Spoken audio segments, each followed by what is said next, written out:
अखिल कोटि ब्रह्मांड नायक सर्वे सदा सर्वनियंता सर्वद्रष्टा सच्चिदानंद स्वरूपानंद घन परब्रह्म परमेश्वर परमात्मा श्री कृष्णचंद्र ने वंदन करी तमाम देवताओं अत्रे उपस्थित स्थान देवता ग्राम देवता ભૂદેવો સાધુ સંતો મહંતો વડીલોને વંદન કરી દરેકના હૃદયમાં બિરાજતા કૃષ્ણચંદ્રના દર્શન કરી સમસ્ત કચ્છ વાઘાણી પરિવાર આયોજિત શ્રીમદ ભાગવત સપ્તાહ પ્રેમ યજ્ઞ તૃતીય દિવસ मध्याह्न विराम बाद आओ प्रेम से भगवत गुणानुवाद करे।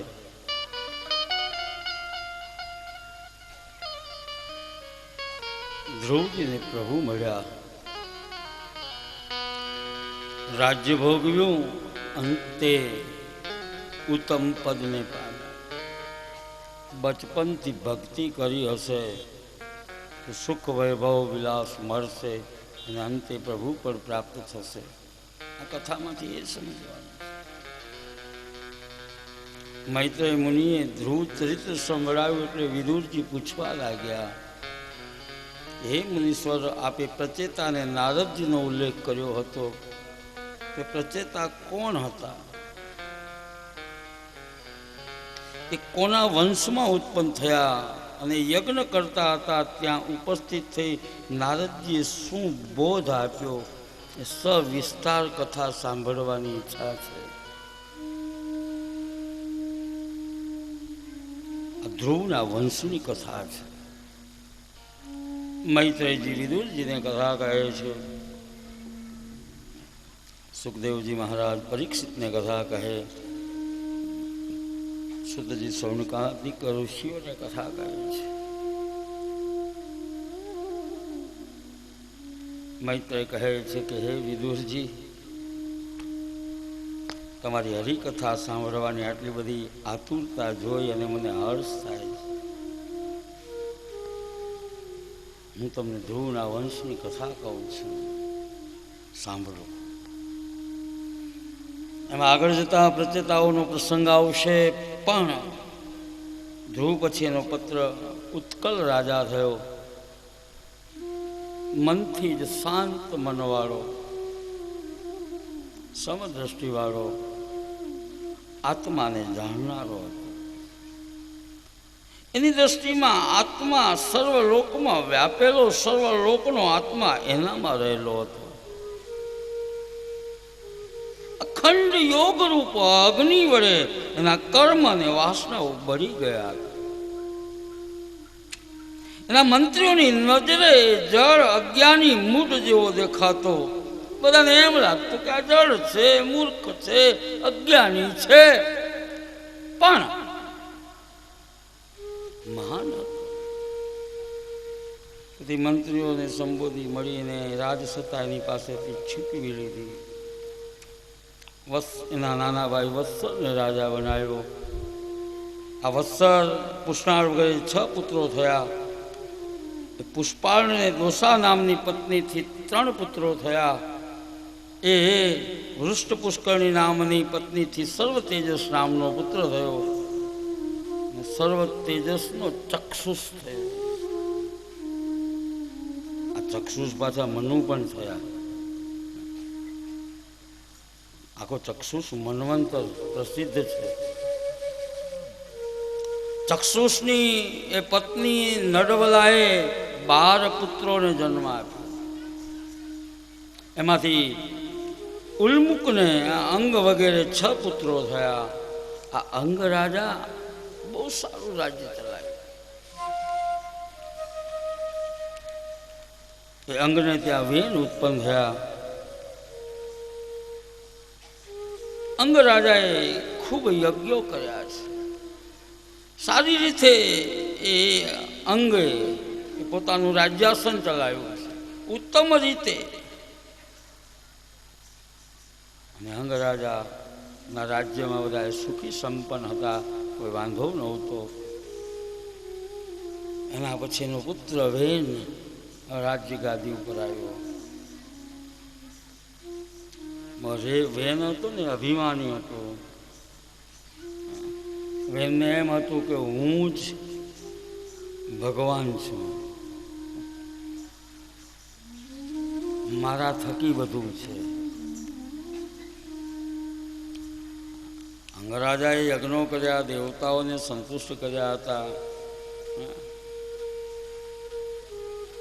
પણ એનો પુત્ર વેન દુષ્ટ હતો ને એનું રાજ્ય યોગ્ય ન ચાલ્યું.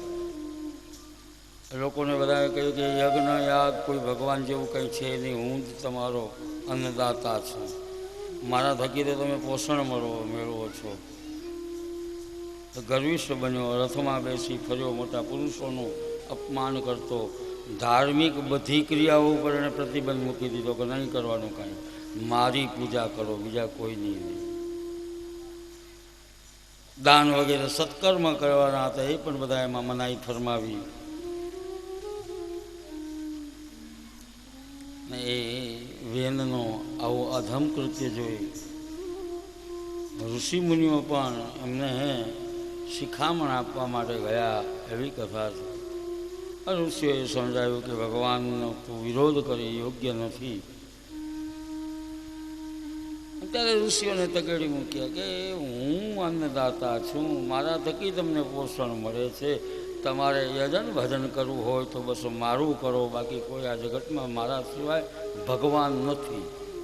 વિચાર કરો, હું જ તમારો અન્નદાતા. વેનનો અત્યાચાર વધવા લાગ્યો, દુરાચાર વધવા લાગ્યો. અને એટલા માટે એક વખત ઋષિ મુનિઓનું જ્યારે ઘોર અપમાન થયું, ઋષિઓથી એ સહન ન થયું.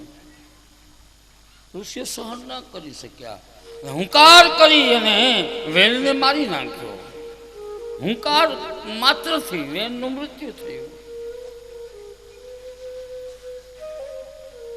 વેનની માતા સુનિતા છે અને પોતાના પુત્રના મૃતદેહને તેલમાં મૂક્યો છે. વેનને કોઈ પુત્ર નહોતો, ધરતી ન ધણિયાતી થઈ. હવે કોઈ ધરતી ઉપર ધણી નથી, આ પૃથ્વીનો કોઈ ધણી નથી. અને ધણી વગરની જે ધરા એ કઈ રીતે ચાલે? ન ચાલી શકે, ન થઈ શકે.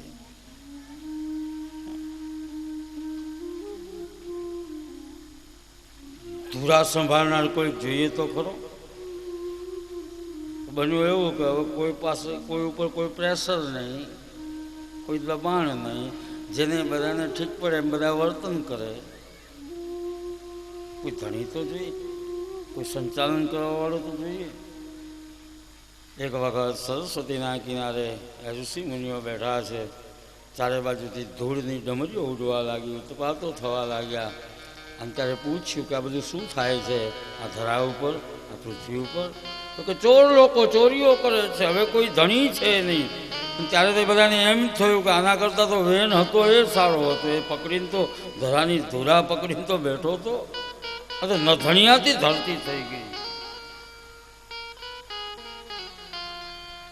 ઋષિ મુનિઓએ નિર્ણય કર્યો, રાજમહેલમાં ગયા છે. રાજાના અંગનું મંથન કરવા લાગ્યા. વેદના શાસ્ત્રનું મંથન કર્યું તો એમાંથી એક કાળો ઠીંગણો પુરુષ ઉત્પન્ન થયો. એના પાતક હતા, એ પાપો બધા ખેંચી કાઢ્યા. નાક ચીબું છે, વાળ ચણોઠી જેવા લાલ છે, આંખો કાંઈક વિચિત્ર પ્રકારની. પાપો બધા ખેંચાઈ ગયા કે એવો નાનો ઠીંગણો કાળો પુરુષ ઉત્પન્ન થયો. અને એને કહ્યું કે તું નિષાદ એટલે કે બેસી જા. ત્યારથી નિષાદ વંશ ચાલ્યો. નિષાદ વંશ બેસી જા નિષાદ. અને આમ આ પુરુષના વંશજો નિષાદ કહેવાય. વેન રાજાના ઉગ્ર પાપો એના હાથળમાં મંથન દ્વારા પુરુષ પ્રગટ થયો. ઋષિએ અને નગરમાં ન રહેતા જંગલમાં રહેવાની આજ્ઞા કરી. અથ તસ્ય પુનિર્વિપ્રે રપુષ્ય મહીપતે બાહુભ્યામ મત્માનાભ્યામ મિથુનમ સંપદ્યત. પાપો ખેંચ્યા. નિષાદ વંશની કથા. નિષાદને વિનાય કરી મુનિએ વેદના એ બંને બાહુને મંથન કરવા લાગ્યા. ઓર મંથન ચાલ્યું. મંથન કરતા કરતા એમાંથી એક જોડકું ઉત્પન્ન થયું. એ જોડકાને જોઈ મુનિઓ પ્રસન્ન થયા. કહેવા લાગ્યા કે આ ભગવાનનો સાક્ષાત વિષ્ણુ ભગવાનનો અંશ છે, અને આ સ્ત્રી છે લક્ષ્મીજીનો અંશ છે. એટલા માટે આ પુરુષ પૃથુ નામથી ઓળખાશે અને આ મહાન કીર્તિ પ્રાપ્ત કરશે. અને આ જે સ્ત્રી છે અર્ચીએ અર્ચા તરીકે પ્રખ્યાત થશે. દેવતાઓ આકાશમાં વિમાનો લઈ ચક્કર ચક્કર ઘૂમવા લાગ્યા. પૃથુની પ્રાર્થના કરી, પુષ્પવૃષ્ટિ કરી, જય જયકાર કર્યો છે. આમ પૃથુ રાજાના ઉત્પત્તિની કથા કહી છે. પછી તો બ્રાહ્મણોએ પૃથુ રાજાને જે ધણિયાતી ધરતી હતી એના રાજા બનાવી અને એનો રાજ્યાભિષેક કર્યો છે. અનેક પ્રકારની ભેટો આપવામાં આવી. કુબેરે સુવર્ણનું આસન આપ્યું, વરુણ દેવતાએ છત્ર આપ્યું, વાયુએ ચામર આપ્યા, ધર્મદેવે માળા આપી, ઇન્દ્રે મુગુટ આપ્યો, શ્રી હરિએ ચક્ર આપ્યું, લક્ષ્મીદેવી અખૂટ સંપત્તિ આપી, રુદ્રદેવે તલવાર આપી, અંબિકાએ ઢાલ આપી, ચંદ્રે ઘોડો આપ્યો, વિશ્વકર્માએ રથ આપ્યો, અગ્નિદેવે ધનુષ્ય આપ્યું, સૂર્યદેવે બાણ આપ્યા, પૃથ્વીદેવી આવી પાવડીઓ આપી. ઋષિ તો બીજું કંઈ હતું નહીં. શું આપ્યું ઋષિઓએ? આશીર્વાદ આપ્યા. એ જોઈએ ને, બધાએ બધી વસ્તુ આપી. ઋષિઓનો જ્યારે વારો આવ્યો ત્યારે ઋષિઓ કે અમે આશીર્વાદ આપીએ. આશીર્વાદ જોઈએ. સૂતો માગધો બંદીજનો પૃથુ રાજાની દિવ્ય સ્તુતિ કરવા લાગ્યા, પ્રશંસા કરવા લાગ્યા. સ્તુતિ પાઠકો શ્રેષ્ઠ કર્મ કરી લોકમાં પ્રસિદ્ધ થયા નથી. એ મૂર્ખ મનુષ્યની પેઠે તે અમારી સ્તુતિ કેમ કરીએ? આમ પૃથુ રાજાની સ્તુતિ કરી છે. નગરજનો બધા આવ્યા છે કે આ ધરા ધરતી ન ધણિયાતી હતી, આ પૃથ્વી રસકસ ગુમાવી બેઠી છે. તો હે પૃથુ રાજા, તમે પ્રથમ રાજા છો અમારા, તો આ ધરતીને કહો કે અમને રસકસ એ ઔષધિઓ ગળી ગઈ, અન્ન ગળી ગઈ, કોઈ મીઠાશ નથી. અને ત્યારે પૃથુ રાજા ક્રોધિત થયા અને પ્રકોપ કરી અને હાથમાં ધનુષ્ય બાણ લઈ અને પૃથ્વીને મારવા જાય. પૃથ્વી ગાયનું રૂપ લઈ અને દોડી જ્યાં જાય ત્યાં એને ફક્ત ને ફક્ત પૃથુ પૃથુ પૃથુ પૃથુ દેખાય. અને પૃથ્વી પૃથુ રાજાને વશ થઈ છે.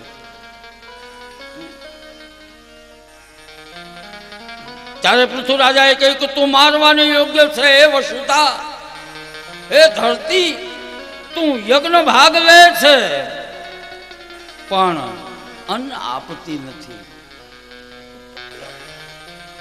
તું ગાય રૂપે ખડ ખાય છે પણ દૂધ આપતી નથી. તું મારવા યોગ્ય છે. અહીં બહુ સરસ સારી વાત બતાવી છે પૃથ્વીએ કે આ અનિષ્ટ લોકોના હાથમાં આ ઔષધિઓ એણે મને બેહાલ કરી નાખી, હેરાન પરેશાન કરી નાખ્યું. એટલા માટે હું સર્વ ઔષધિઓ અન્ન ગળી ગઈ. વ્યથિત છે પૃથ્વી. અને પૃથ્વીએ પૃથુ રાજાની પાસે બધી પોતાની હકીકત કહી છે. આજ નથી લાગતું કે પૃથ્વી એ મારા તમારા પર પ્રકોપ કરતી હોય? કારણ કે પૃથ્વી ઉપર આપણે અત્યાચાર કરવાનું બાકી નથી રાખ્યું.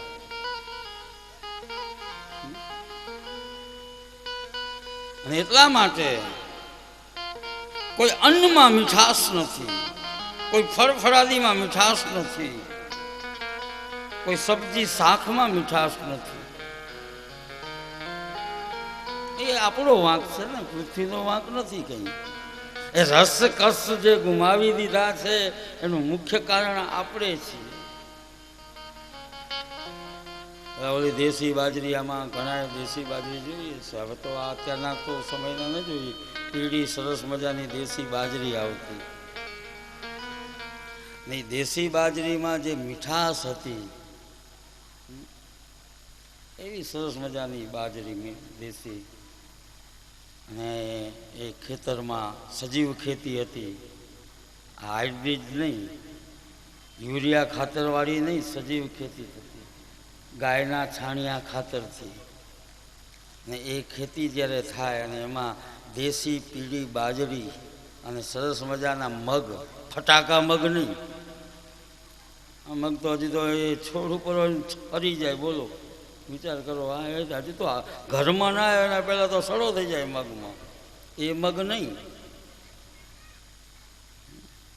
ને દેશી બાજરી વાવી હોય ને પછી એને ધરમના ધોરીથી એના કરહડાને પીલ્યા હોય બળદથી, પીલાયેલી એ બાજરી આપણા ઘરમાં આવે. એમાં પાછા ભાગ પડે કે આ પૂજારીને રામ મંદિરનો, આ ભૂદેવને, ગૌર બાપાને, બાકીનું કોઠીમાં બધા વિભાગ પાડી.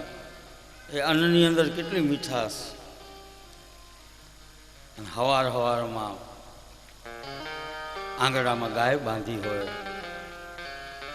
આ જૂની વાતો યાદ કરીએ તો બહુ આનંદ આવે એવી આપણી વાતો. ઘરમાં બધાના ઘરમાં ઘંટી હોય.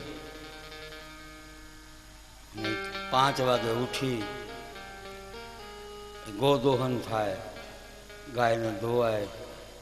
ને આ બાજુ મઈ વલોવાનું હોય. મોટી ગોળી, એમાં મઈ, અને હામાં પતિ ને પત્ની બે વલોણું કરતા હોય.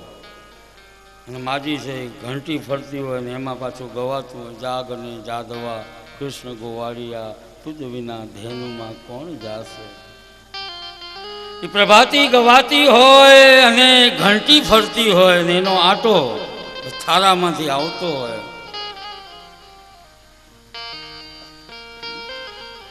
અને અહીં વલોણું થઈ નવનીત માખણ નીકળે. બહેનોના કાંડામાં જોર,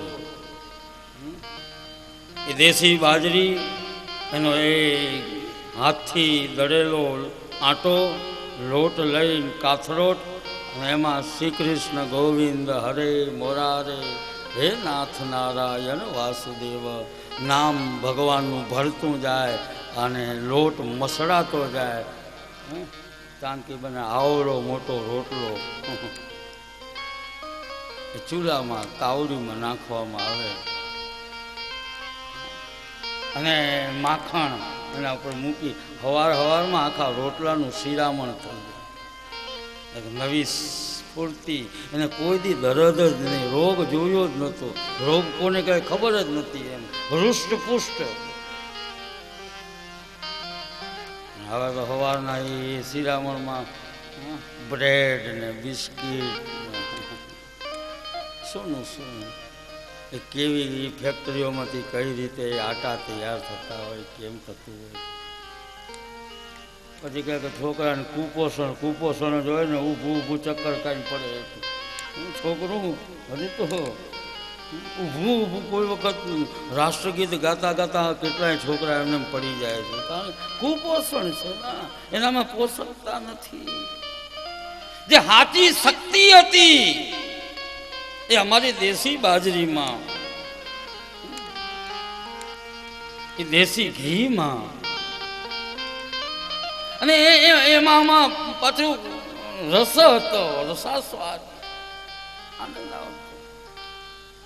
શિયાળો આવ્યો હોય ને આપણી બધી વાતો આપણે કરીએ, મજા આવે.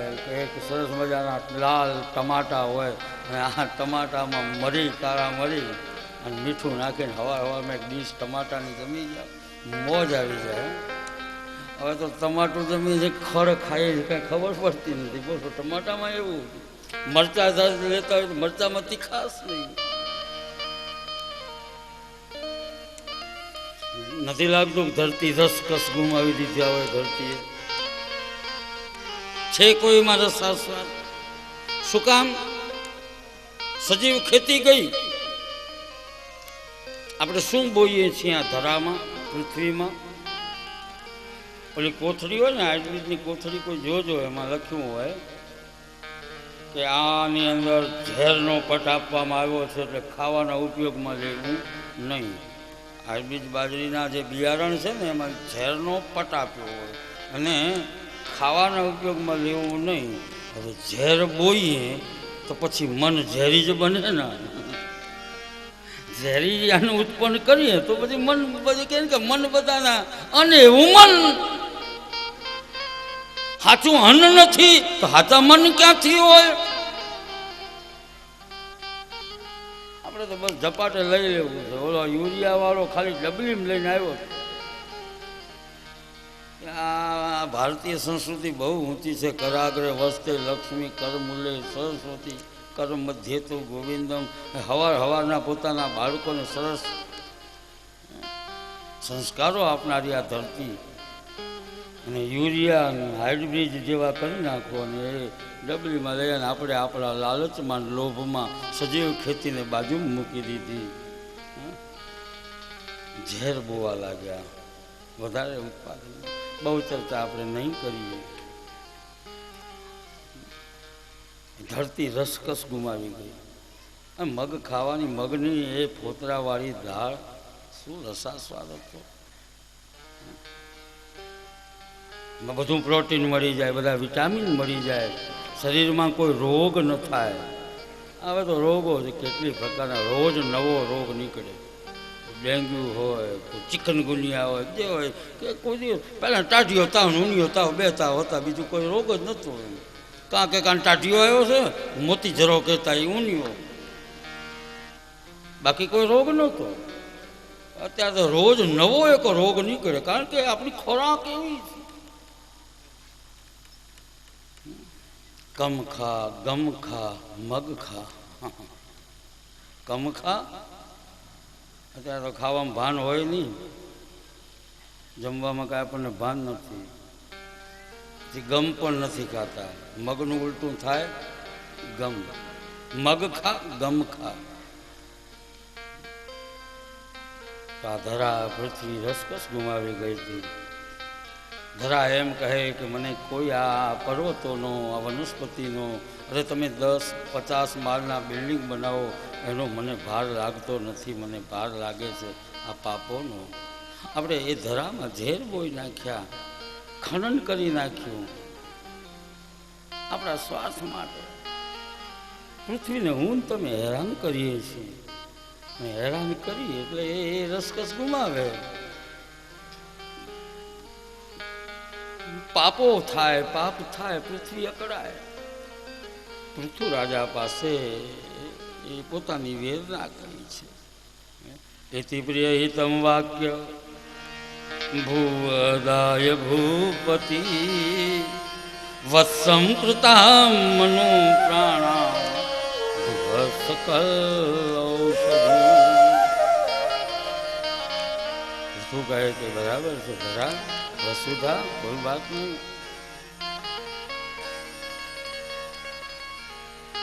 પૃથ્વીના પ્રિય હિતકારી વાતો સાંભળી પૃથુ રાજાએ એને કહ્યું કે હવે શું કરું? તો કે મને દોઈ લો, મને કોઈ વાંધો નથી. ગાયનું રૂપ લઈને પૃથુ રાજાને પૃથ્વી વશ થઈ છે. અને પૃથુ રાજાએ સ્વયંભૂ મનુને વાછળો કલ્પી પોતાના હાથમાં ધાન્ય આદિ સર્વ ઔષધિઓ દોઈ લીધી.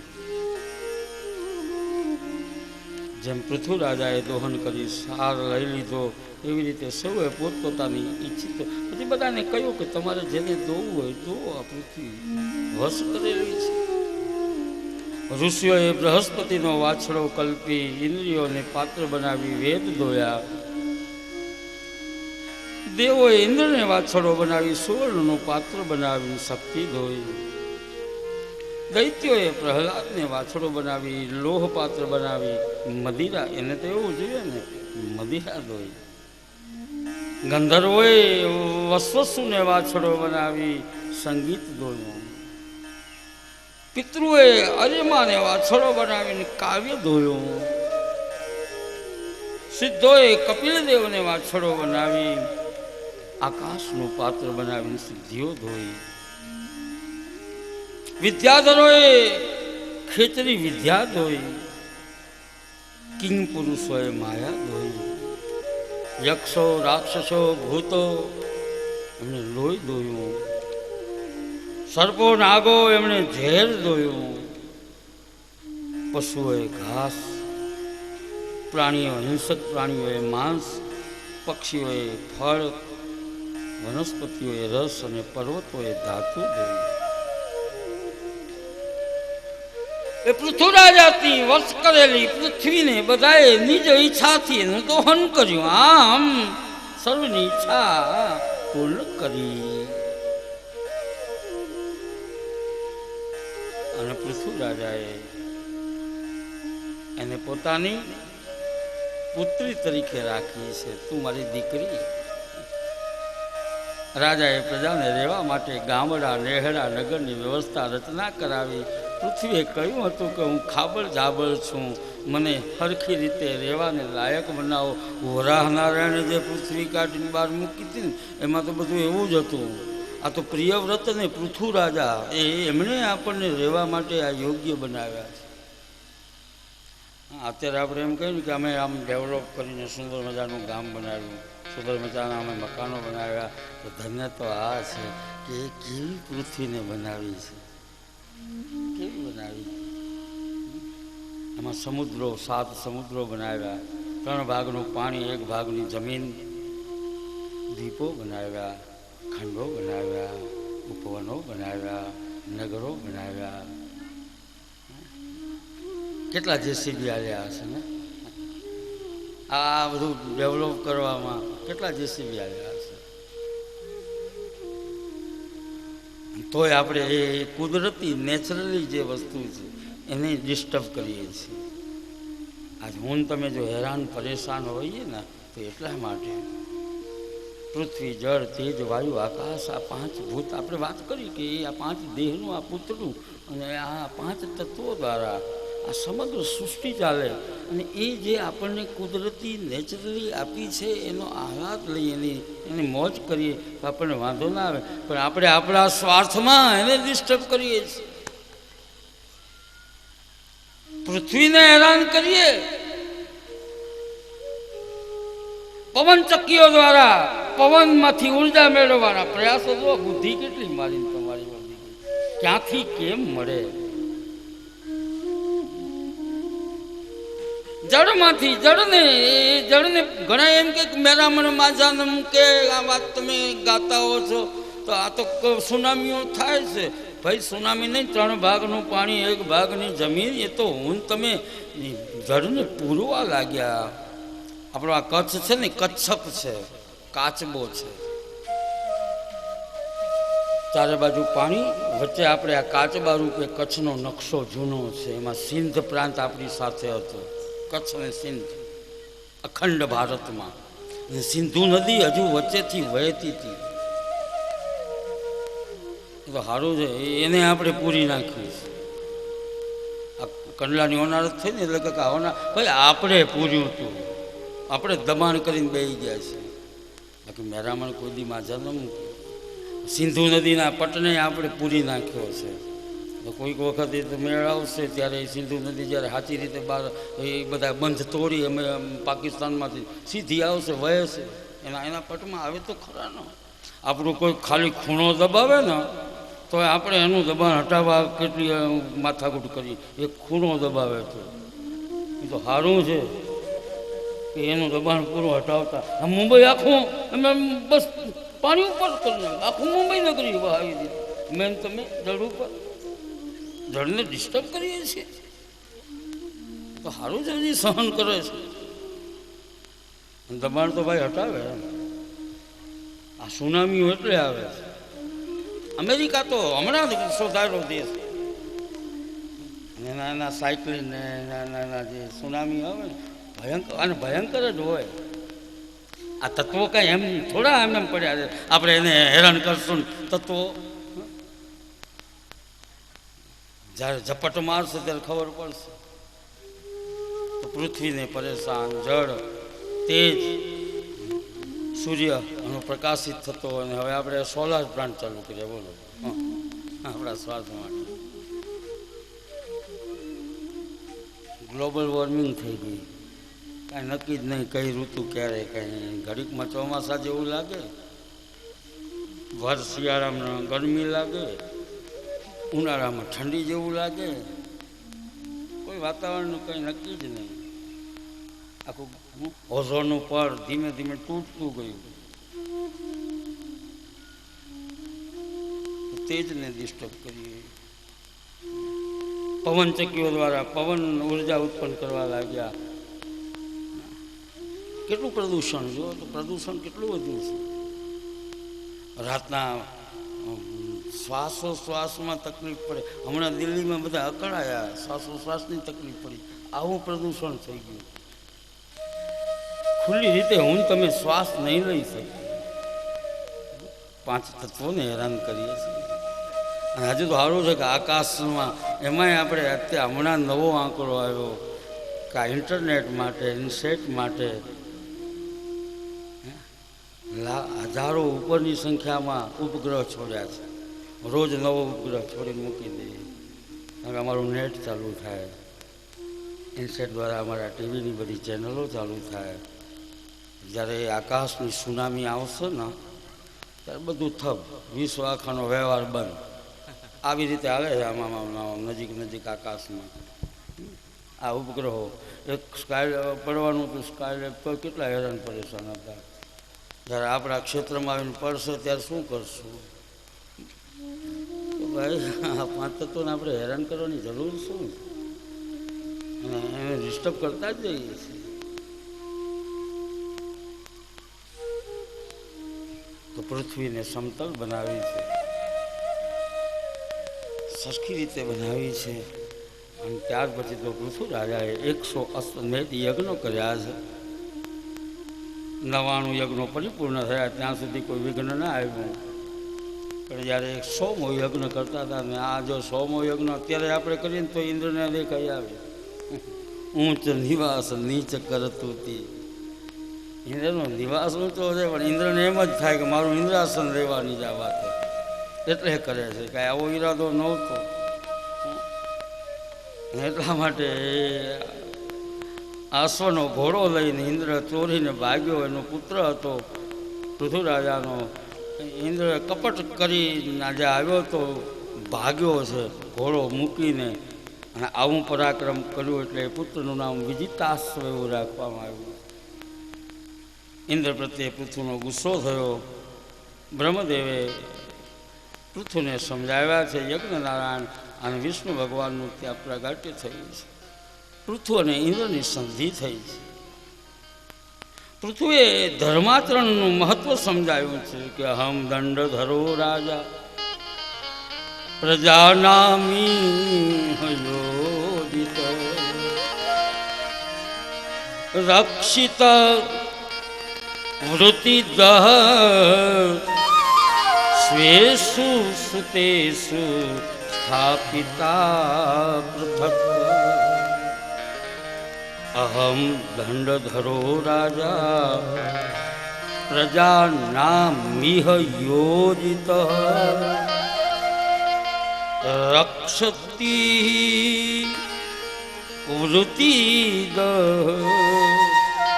સ્વેષુ સુતેષુ સ્થાપિતા. મને મુનિઓએ પૃથ્વીનું પાલન કરવા માટે રાજા નિમ્યો, માટે પ્રજા રક્ષણ કરવાથી સર્વ કામનાઓ પૂર્ણ થશે. મારું કર્તવ્ય છે મારું આ પ્રજાનું રક્ષણ કરવું. જો તમે તમારા ધર્મનું આચરણ કરશો તો મારા ઉપર કૃપા કરી ગયા હશે. ધર્માચરણ માટે શિક્ષણ આપનાર, સંમતિ આપનાર બેઉએ ધર્મનું ફળ મળે, માટે સૌ મને સંમતિ આપો. ભગવાન મનુ, રાજા ઉતાનપાદ, રાજર્ષિ પ્રિયવ્રત, ભક્તરાજ ધ્રુવ, મારા દાદા અંગરાજ વગેરે માન્યું કે કર્મના કર્મદાતા ઈશ્વર છે. સર્વ આસ્તિક પુરુષોએ ઈશ્વરનો સ્વીકાર કરવો જોઈએ. પૃથ્વી રાજા આમ ધર્મયુક્ત વાણી બોલ્યા છે. અદ્ભુત છે એમની આ ધર્મની વાણી. ધર્મ કોને કહેવાય એ પૃથ્વી રાજાએ અહીં સમજાવ્યો છે. ભાગવતમાં આ વાંચવા જેવું છે. સર્વ મુનિઓ એમને ધન્યવાદ આપ્યા. દીર્ઘ આયુષ્ય પછી કહેવું કે હે સત્વગુણથી બુદ્ધિવાળા મહાપુરુષ, પોતાના તેજથી આપ બ્રાહ્મણ જાતિમાં પ્રવેશ કરી બ્રાહ્મણ જાતિનું રક્ષણ કરો, એવા આપને અમે નમસ્કાર કરીએ છીએ. નમો વિબુદ્ધ સત્વાય પુરુષાય મહીયસે યો બ્રહ્મ ક્ષત્રમાવિશ્ય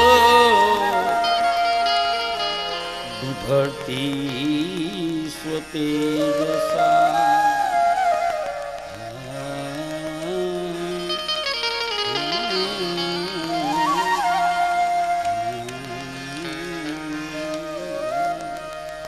પૃથ્વી રાજાની સભામાં આ રીતે ધર્મ ચર્ચા ચાલી છે. ધર્મ કોને કહેવાય, ધર્મ કયો, ધર્મ શું?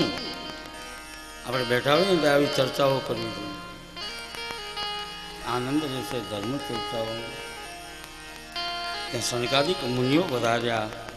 આકાશમાંથી ઉતરતા સિદ્ધોને જોઈ પૃથ્વી રાજા સભાસદો ઊભા થયા, સત્કાર કર્યો છે. સનત કુમારે આત્મતત્વ અને જ્ઞાન સમજાવ્યું છે. ધર્મ, અર્થ, કામ, મોક્ષ, ચાર પદાર્થોમાં મોક્ષ સર્વોત્તમ છે. આમ પૃથ્વી રાજાએ ધર્મ પ્રમાણે પૃથ્વીને પોતાની દીકરી રાખી સુંદર મજાનો રાજ્યાસન ચલાવ્યું.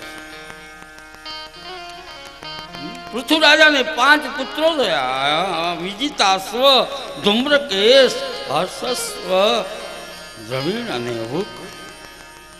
રાજા વૃદ્ધ થયા એટલે પોતાની પુત્રી સમાન પૃથ્વીનું રક્ષણ એનું કાર્ય પુત્રોને સોંપી પોતે સ્ત્રી સહિત વનમાં ગયા. ઉગ્ર તપશ્ચર્યા કરી, સર્વ કર્મનો નાશ કર્યો. પોતાનું અંતઃકરણ નિર્મળ થયું. વાસનાના બંધનો તૂટી ગયા. સર્વ ક્રિયાઓ ભગવાનને અર્પણ કરી અને ભજન કરવા લાગ્યા. છેવટે આ સ્થૂળ શરીર લિંગ શરીરનો ત્યાગ કર્યો અને રાજા અર્ચિસે રાજાનો અગ્નિ સંસ્કાર કર્યો.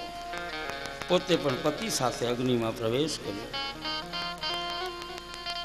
આત્મજ્ઞાનીઓમાં શ્રેષ્ઠ ભગવાનના અને ભક્તિવાળા પૃથુ રાજા એમના પત્ની વૈકુંઠ ધામમાં ગયા. ધીરે ધીરે આકાશમાંથી પુષ્પની વૃષ્ટિ થઈ. દેવોએ સ્તુતિ કરી. પૃથુ રાજાનું આવું દિવ્ય પવિત્ર પુણ્યકારી ચરિત્ર મૈત્રેય ઋષિએ સંભળાવ્યું છે વિદુરને.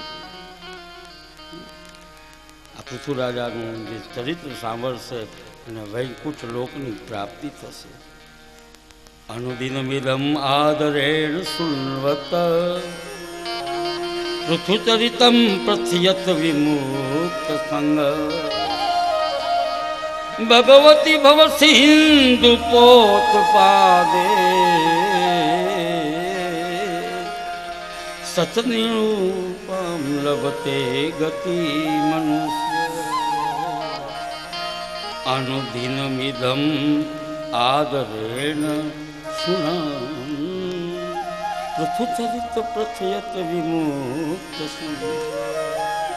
સાંભળવા જેવું છે. પૃથુરાજા પછી એનો પુત્ર વિજિતાશ્વ રાજગાદી પર આરૂઢ થયો. વિજિતાશ્વ અને શંકરી નામની પત્નીથી 3 પુત્રો થયા. એમના નામ હતા પાવક, પાવમાન અને શુચિ.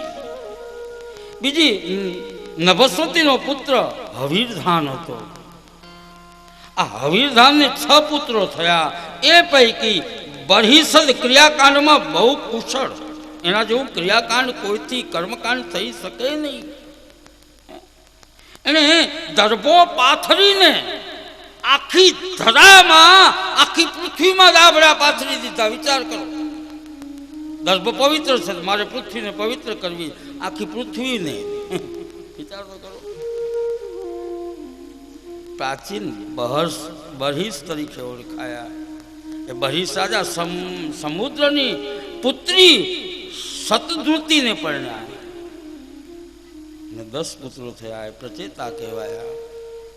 એમણે પિતાને પ્રજા ઉત્પન્ન કરવાની આજ્ઞા કરી એટલે તપ કરવા એ સમુદ્ર તટ ઉપર ગયા. અને સમુદ્ર તટ ઉપર એક વિશાળ સરોવર જોયું. જળ નિર્મળ હતું. કમળો ખીલેલા હતા.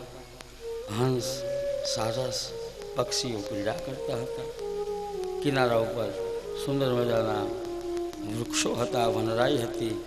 રચેતાઓ દિવ્ય સંગીત સાંભળતા હતા. આશ્ચર્ય પામ્યા. ગાયન વાદન ચાલતું હતું.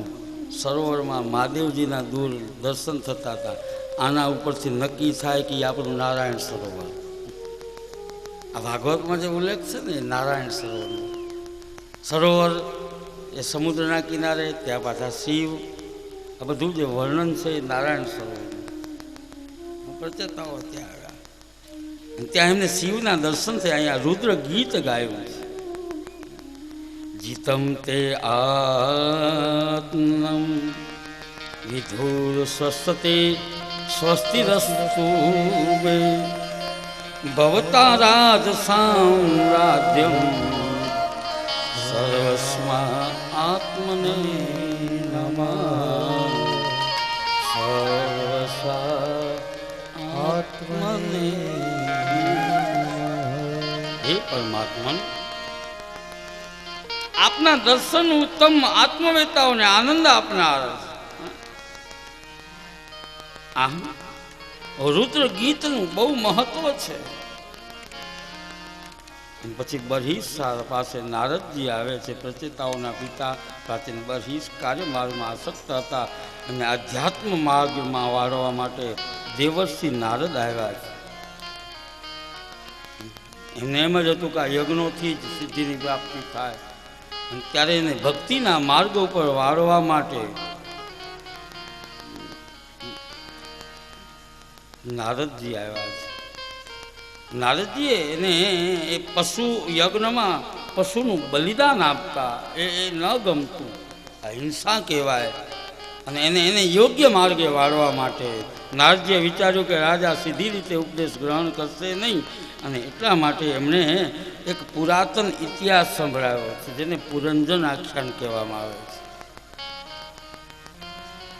પુરંજન આખ્યાન અદ્ભુત છે ભાગવતનું, બહુ જ સુંદર છે. અને પુરંજન આખ્યાન એ આપણા શરીરનું જ છે પાછું. આ બધું આધ્યાત્મ જ છે.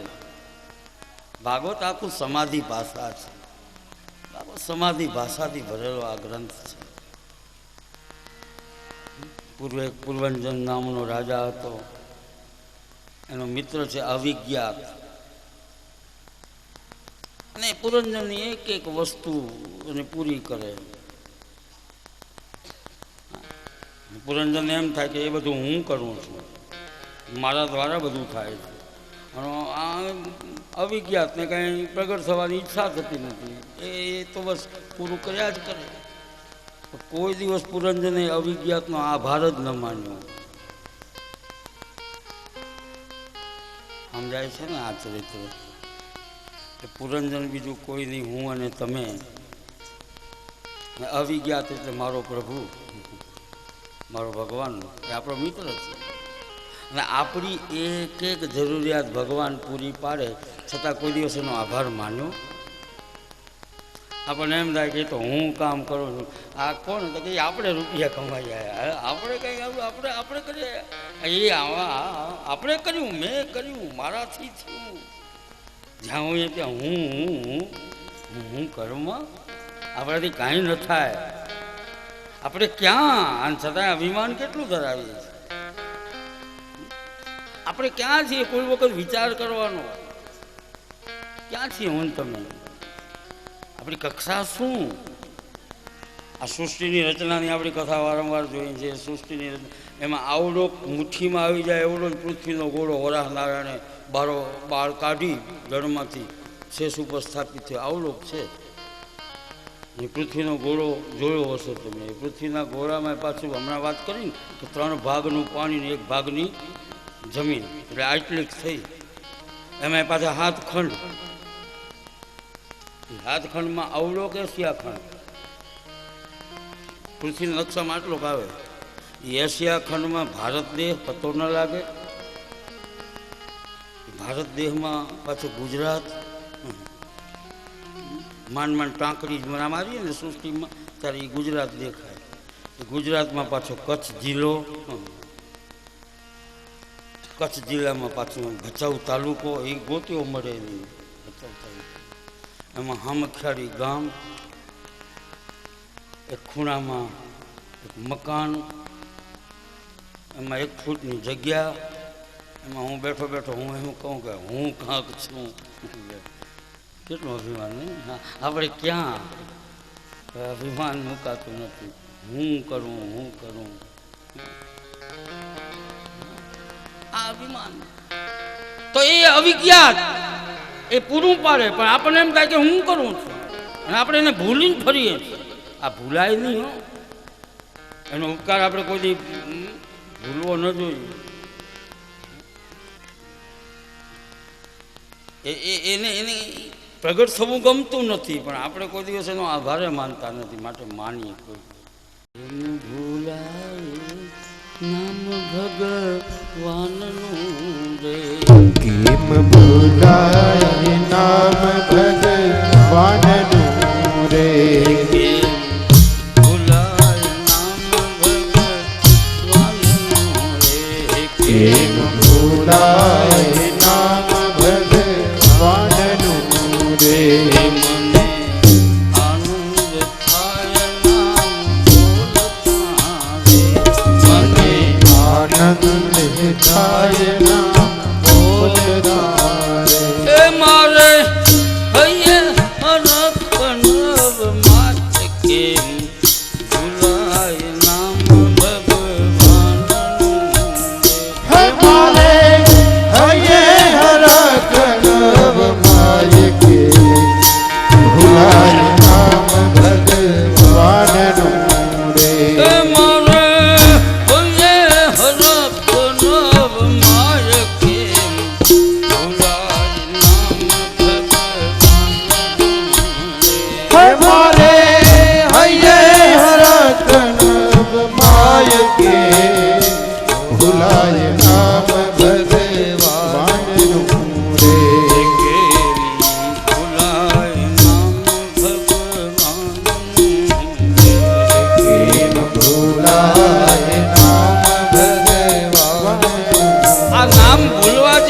પછી હું અને તમે આપણા મિત્રને વિસરીને ફર્યા કરીએ છીએ,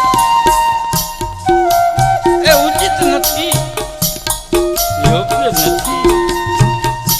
કેમ ભૂલાય બાપે નામ? અને એની તૈયારી તો જો હજુ આપણો જન્મ નહોતો થયો ના, એ પહેલાથી જ મારી તમારી મારા એ પ્રભુએ સંભાળ રાખી. ગર્ભમાં જણે સંભાળ્યો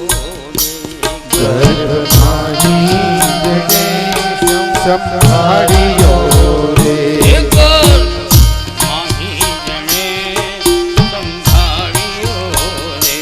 ગર્ભમાહી જણે સંભાળ્યો રે, ભર્યું દૂધ મકાને સ્તન કેમ ભૂલાય નામ ભગવાન.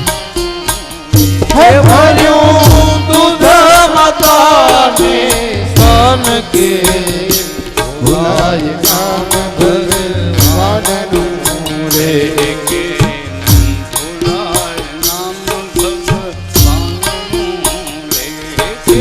ભૂલાય નામ ભગવાનનું રે. કેટલી સગવડ મારા તમારા માટે કરી પ્રભુએ. હજુ આપણો જન્મ નહોતો થયો એના પહેલા તો આપણી સગવડ એને ઊભી કરી દીધી. એક એક પલ મારી તમારી પ્રભુ સંભાળ રાખે, અને છતાંય હું અને તમે એને શરીરને ભૂલી ગયા કરીએ. આ શું ઉચિત છે? આ કઈ યોગ્ય છે? એને ભૂલવું કઈ યોગ્ય છે? ન ભૂલાયો મારા પ્રભુને, ભૂલવા જેવો નથી મારો પ્રભુ, યાદ રાખવા એવો છે પ્રભુ. સારું ભોજન હોય ને તો ખાઈ પીને નિરાતે, ખાઈ પીને નિરાતે હું ઊંઘતો રે, ખાઈ પીને નિરાતે ઊંઘતો રે, ખાઈ પીને નિરાતે હું ઊંઘતો રે, એ મારું ખાધું પચાવે અન્ન કેમ ભૂલાય નામ ભગવાન. એ મારું ખાધું બચાવે છે અન્ન કે ભૂલાય નામ ભગવાનનું રે,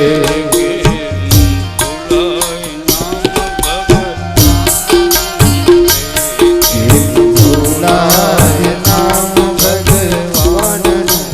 રે. સારું ભોજન હોય આપણે તો ખાઈ પી નિરાતે હોઈ જાય, ઊંઘી જઈએ, પણ મારા તમારા શરીરમાં અગ્નિ બનીને અહમ વૈશ્વા નરો ભૂતવા પ્રાણીના દેહમાશ્રિત વૈશ્વાનર બની એનું પાચન કરે, પૃથક્કરણ કરે, એનું રક્ત બનાવે, લોહી બનાવે મારો પ્રભુ. આપણે તો આરામથી સૂતા હોય, આપણને તો બસ સારું જમવાનું મળે છે, એને યાદ ન કરવું. એ જાતે મારા તમારા માટે સ્લીપિંગ કોચમાં મુંબઈથી ટ્રેનમાં આપણે આવતા હોઈએ, આપણે નિરાંતે સૂતા હોય, ગાડી હળહળાટ કરતી હાલી આવતી હોય, પણ એને એન્જિનને ચલાવનારો જો સૂઈ જાય તો અસ્તિત્વ કેશોમ થઈ જાય. કેમ ભૂલાય નામ ભગવાનનું રે, કેમ ભૂલાય નામ ભગવાનનું રે, મને આનંદ થાય નામ મને આનંદ થાય નામ બોલતા રે, મારે હૈયે હરખ નવ માય કે ભૂલાય નામ ભગવાનનું રે. હે મારે હૈયે હરખ નવ માય કે ભૂલાય નામ ભગવાનનું રે. એક એક પલ મારી તમારી ખ્યાલ રાખે, ધ્યાન રાખે. કોઈ વાંધો ના આવવા દે. કીડીને કણ આપીને મન આપી દે, પણ આપણે વિસરીને ફરીએ. हम उसको याद नहीं कर सकते, ये गलती है हमारी. ने याद करो हमारा प्रभु. આપણી એક જરૂરિયાત આપણી કક્ષાથી વધારે આપ્યું છે. કોઈ વખત બેઠા બેઠા વિચાર કરવા આપણે કેટલું નામ સ્મરણ કર્યું, કેટલું યાદ કરીએ છીએ, છતાંય મને તમને આપ્યા જ કરે, આપ્યા જ કરે. પાછું કાંઈ માંગે છે આપણે? બદલામાં નથી કાંઈ માંગતો રે, બદલામાં નથી કાંઈ માંગતો રે, બદલામાં નથી કાંઈ માંગતો રે, બદલામાં નથી કાંઈ માંગતો રે. મુખે કરતો હરી કેરું નામ કેવું ભૂલાય નામ ભગવાન. હે મુખે ધરજો હરી કેરું નામ કે ભૂલાય નામ ભગવાનનું રે.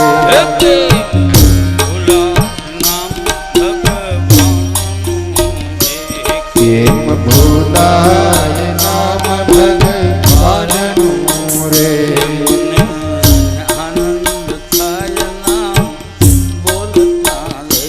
મને આનંદ થાય નામ બોલતા રે.